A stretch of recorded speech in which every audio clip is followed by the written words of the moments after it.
আসসালামু আলাইকুম রহমতুল্লাহ।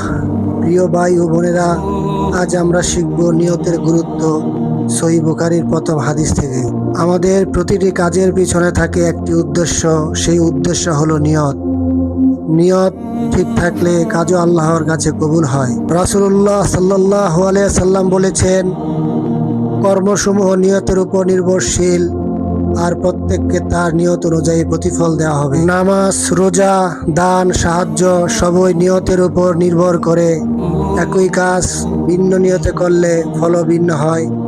মানুষ দেখানোর জন্য নামাজ পড়লে কবুল হবে না, আল্লাহর সন্তুষ্টির জন্য করলে সেটাই কবুলযোগ্য। ছোট ছোট কাজও নিয়তের কারণে ইবাদতে পরিণত হতে পারে, যেমন পরিবারের জন্য উপার্জন করা, কাউকে সাহায্য করা, অন্যের মুখে হাসি ফোটানো। শুধু আল্লাহর সন্তুষ্টির জন্য করলে এগুলো ইবাদত। এই হাদিসের শিক্ষা, কাজ নয়, নিয়তই আসল। প্রতিটি কাজের অংশে নিয়ত ঠিক করে নাও, শুধু আল্লাহর সন্তুষ্টির জন্য।